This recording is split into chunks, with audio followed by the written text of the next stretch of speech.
Good day. Thank you for joining us for today's news. If you find this helpful, please consider subscribing. We're here every day with calm, clear updates, just for you. Due to the uncertainty of U.S. tariffs, Yuri Car incurred operational losses in the first half of the year, leading the former CEO Zhong Wenchuan to resign, with Yao Zhenxiang taking over as the new CEO. Taiwan's stock market rebounded strongly today, with foreign and mainland China in billion NT dollars. Server stocks became the focus of funds, with Wistron, Shineway, Foxconn, etc. receiving buying. Rongcheng's July revenue decreased by 5.88% year-on-year, with the pre-tax loss improved to NT $88.57 million. The cumulative revenue for the first 7 months reached NT $25.058 billion, with a pre-tax loss of NT. The asset activation assessment for the Nanchang plant is still in the consultation stage. Industry insiders expect that the market conditions for industrial paper in mainland China will improve in August. Huiyang-KY's consolidated revenue in July was NT $1.343 billion, down 27.62% year-on-year, with pre-tax earnings profit after tax in the second quarter was NT $4.57 million, down 91.31 per share of NT 13 cents. Huiyang expects to deliver energy-efficient small ships in August, which will help enhance operational momentum. Czech Express will continue to explore logistics development to cope with the impact of the appreciation of the new Taiwan dollar. Royal Delight, a subsidiary of Nanchang Group, a longest-established food manufacturer in Taiwan, has recently successfully passed the IPO review by TPEX and is preparing to officially debut on the stock market. Royal Delight mainly engages in the research, development, production, and sales of frozen dry and pre-baked PEX. The pre-tax profits over the past 3 years have been outstanding, growing from NT $197 million in 2022 to NT $443 million in 2024, demonstrating the company's stay pre is NT $700 million, with Sao Mingfen as the chairman and G.A. Qingqing as the general manager. Royal Delight's listing will not only bring more financial support to the company, but also further enhance brand awareness and market competitiveness. NBN-KY has chosen to collaborate with Amazon Kuiper's low Earth orbit satellite program to provide high-speed satellite network service to remote areas rather than choosing Musk's Starlink.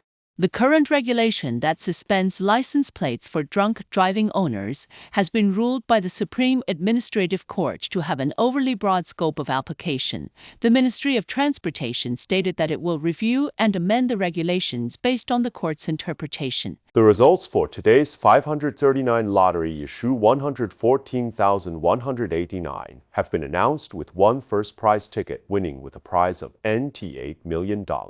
135 second prize tickets have won, with each ticket receiving NT $20,000.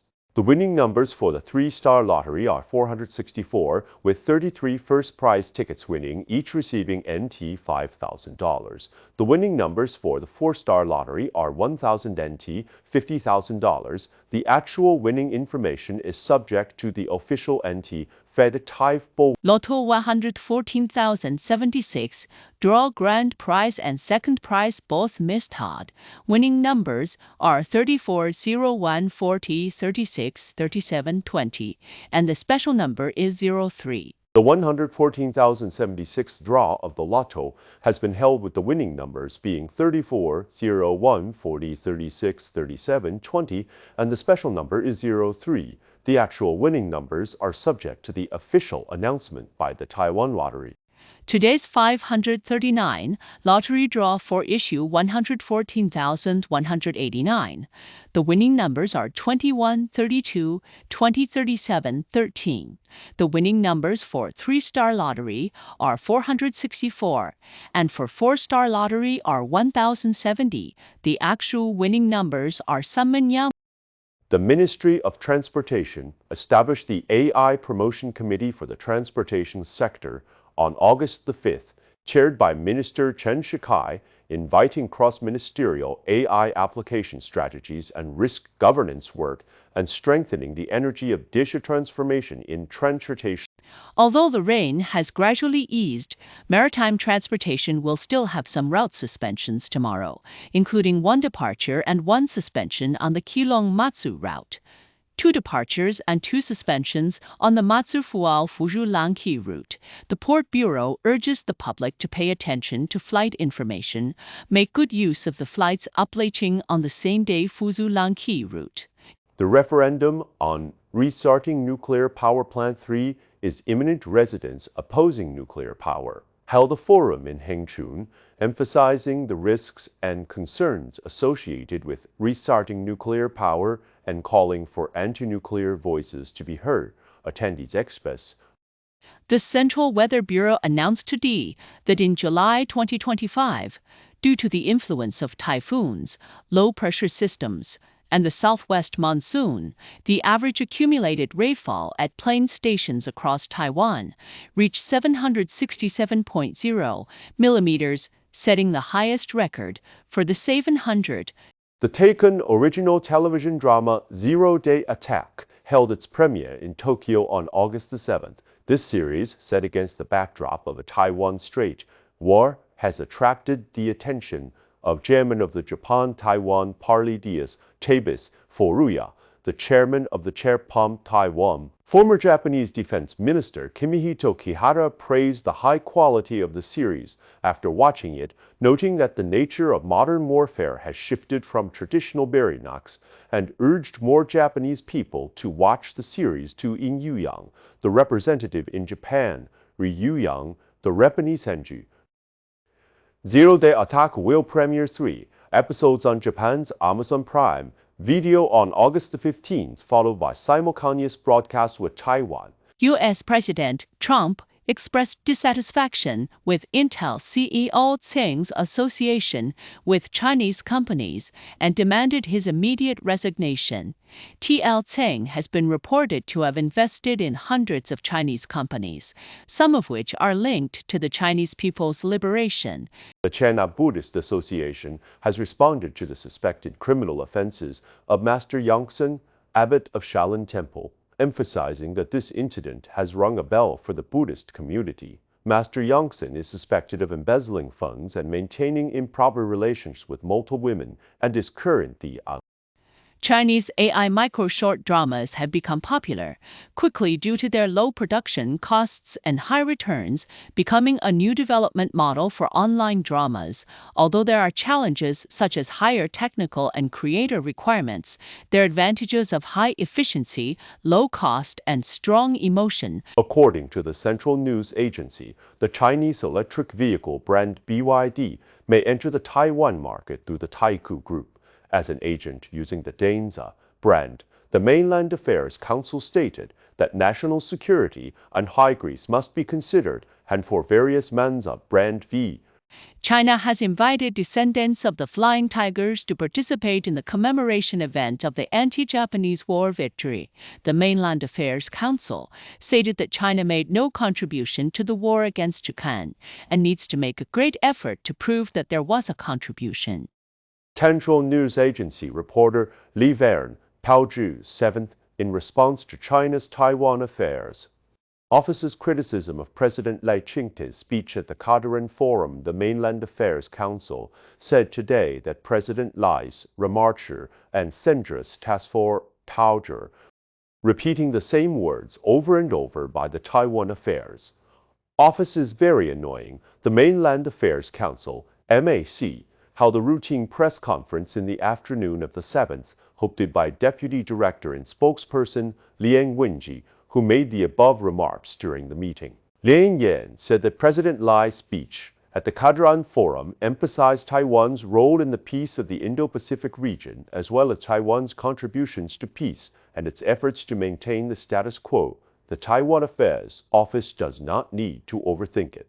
Repeating the same words over and over is very President Lai spoke at the Kadaran Forum on the 5th. On the 6th, Su Fenglian, a spokesperson for the Taiwan Affairs Office of the State Council of the People's Republic of China, criticized through a written statement stating, "This is a stubborn adherence to the pro-independence and separatist and using force. This again exposes its true nature as a destroyer of peace, a seller of war, and a maker of trouble." The spokesperson of the Ministry of Foreign Affairs, Zhao Guangwei, said this morning that the erroneous statements by the Taiwan Affairs Office are maliciously distorting sovereignty and has been severely condemned. The Republic of China's Taiwan and the People's Republic of China are not subject to each other. The Chinese Communist Party has never ruled Taiwan. Taiwan's sovereignty Taiwan to all the people of Taiwan. China's military actions in the Taiwan Strait, East China Sea, and South China Sea have posed unprecedented challenges to the international order based on rules under the continued expansion of authoritarianism. Hualian's Suetian village chief Deng Wanhua was dismissed due to issues related to his nationality in the People's Republic of China, becoming the first village chief nationwide to be dismissed. Deng Wanhua responded that he holds a Taiwan passport and was legally affected, and he will file a petition to protect his rights after being suddenly dismissed. The Ministry of the Interior has announced the amendment of the regulations for mainland Chinese applicants seeking to settle in Taiwan, requiring the submission of a notarized certificate proving that no mainland cancelled. The Mainland Affairs Council stated that if applicants are unable to obtain the certificate, they may opt for absence. QPP Ministry of the Interior has revised the regulations governing the permit for the residence, long-term residence or settlement of mainland Chinese nationals for a yuan, adding adikamen for applicants to submit a notarized certificate proving that no mainland cancelled. Zhong Wenchuan, Deputy Director General and spokesperson of the Mainland Affairs Council, stated that according to the Cross-Strait Relations Act, mainland Chinese nationals applying for settlements in Taiwan but not only submit proof of loss of their original damai, but also must not hold a mainland Chinese passport. Due to the low rate, approximately 12%, of mainland Chinese nationals holding passports, and the fact that cross-strait travel does not typical to ensure status mark the require. If they cannot provide this certificate or have never held a passport, they may use an affidavit instead. Zhong Wenchuan emphasized that the affidavit must be truthful. If the applicant indeed holds a mainland Chinese passport, the applicant will be required to cut the corner of the passport. If it is later discovered that the applicant used a mainland Chinese passport to travel abroad, this will affect their status as a settler in Taiwan. Chen Yujin, a KMT legislator, criticized the changes, stating that the Constitution of the Republic of China and questioned how one can abandon a passport that is not recognized institution. Chen argued that revising the regulations for mainland Chinese applicants seeking to settle in Taiwan is not an important task and warned the Ministry of the Intendants, Huiyang-KY, responded that this is unrelated to Taiwan independence. He explained that a mainland Chinese passport isn't a fruitful pass. He stated, "We do not deny the mainland Chinese passport. However, when mainland Chinese and Taiwan residents interact and pass through customs, neither side uses passports." He added that Chen Yujin has a misunderstanding regarding the practicing input. Huatang and Jindeng showed impressive profitability in the first half.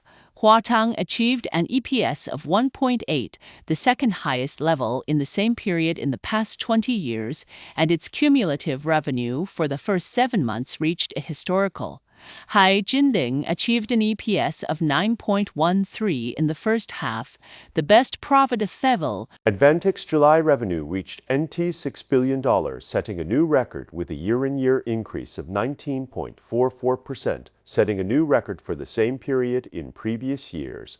Cumulative revenue for the first 7 months reached $41.196 billion.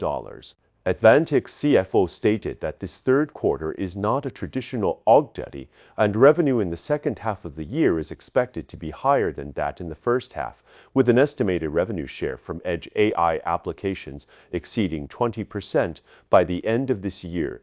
The National Space Organization, TSA, held a tender briefing session for the Communications Satellite Infrastruktur P4R6T.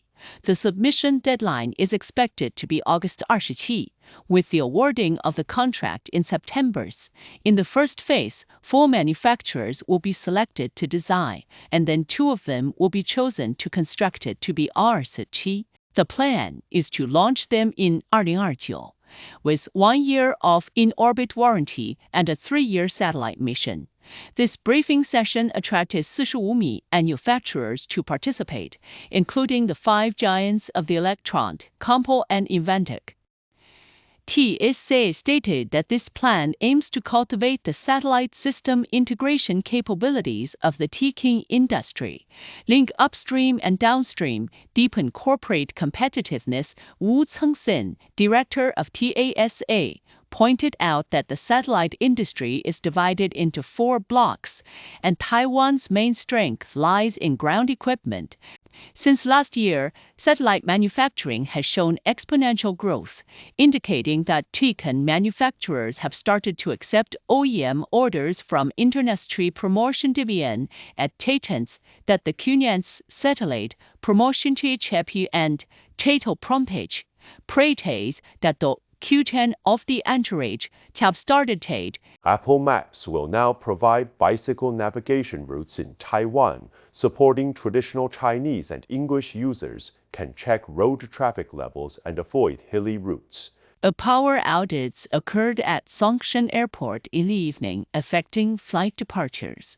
Taipower pointed out that the cause was the New Kaini Metro Bureau damaging the power lines during the Sichi East Lake Line project, resulting in a voltage drop. Power supply has now been restored to normal. The Taiwan cross-strait war drama, Zero-Day Attack, is currently trending. It has not only sparked discussions in Taiwan, but also climbed the rankings in special reports by international media, NK and BBC, that it is important for Taiwan to cultivate international audience, and the content of Zero-Day are. In addition, the premiere of the series at the 2025 Copenhagen Democracy Summit and the photo of Xi Yifeng, who plays the president with former President Tsai Ing-wen, became a topic of discussion. That's all for today's news. We appreciate your time. If you enjoyed this update, please consider subscribing. Your support helps us keep going.